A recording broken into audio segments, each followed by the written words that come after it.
Okay, welcome back for something a bit different. And this time, we've got a double test. We've got the Carbonizzare versus the Cogniscenti, and with them both being cabrios, this needs to start with the roof coolness test. So that's the Carbonizzare, and that's the Cogniscenti. Because there's no way I am doing a lap in a convertible with the roof up, and I think it's first blood to the Carbonizzare there, so that's 1-0 already.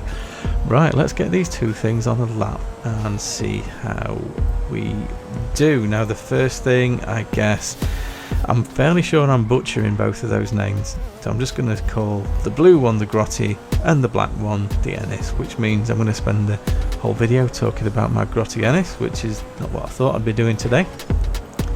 And here's the first problem with the Enus, which is if you just look at this crash here, it just doesn't turn. The handling is appalling. There's no turning, there's no grip. I'll be honest, it was the first time I'd driven it, but yeah, coming up to that corner, it just understeered straight into the bleeding petrol station, which is not a great start.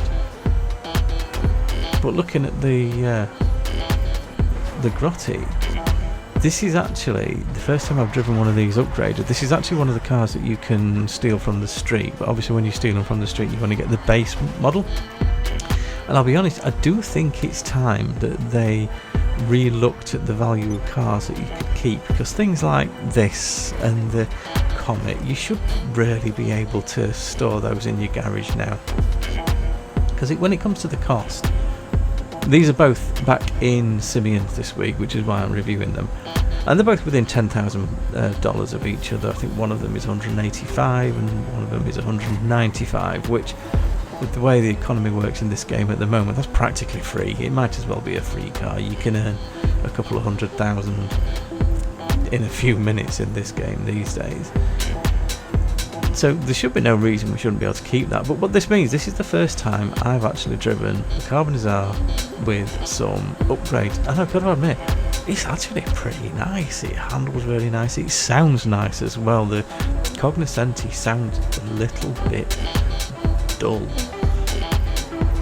So let's get them both on the freeway and see how they do.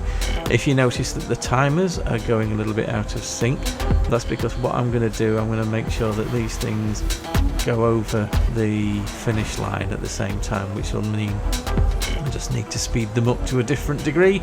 So if the timers are out of sync, that is why. So on city handling, it's another win for the Carbonizzare. The blue one. It's just so much nicer to drive. The Cogniscenti it feels dull, it feels slow, it feels heavy. I'm struggling to think of a plus point for the black one at the moment. Okay, so let's get some top speed tests done. Now I'll run these at normal speed, so it'll be pretty obvious which one's the fastest when we go under the finishing line.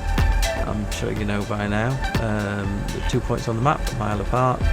The start line is just after the sign before the tunnel, and the finishing line is just under this sign, which is just in front of the two silos up in front. So let's see how we do here. I've got to say, I think the Grotti is definitely feeling like the faster of the two.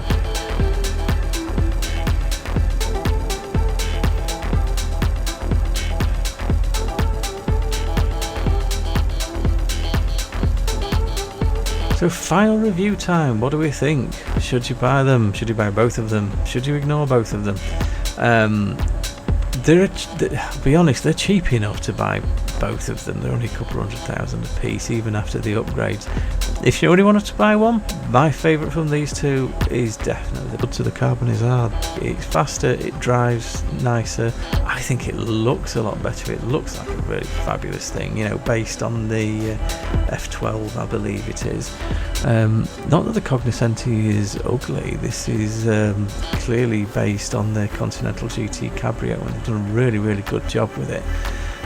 So that's a nice looking thing, but it's just a little bit slow for my liking, and the handling is dull. It's just not an exciting car to drive. It doesn't have to be You don't need to have pin sharp handling for a car to be exciting to drive. I think we proved that with the Albany Brigand the other week. The handling on that is pretty terrible, but it is still quite good fun. And this is neither fast nor good fun. So I guess what it comes down to is which one you like the looks of. So for me, they're both in a garage called Beachwear, which is basically what they are.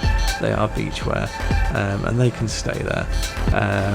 But I think for me, it is the Carbonizzare. But to be fair, at this price, I'd be tempted to pick them both up. I hope you find this useful, and I'll see you on the next one.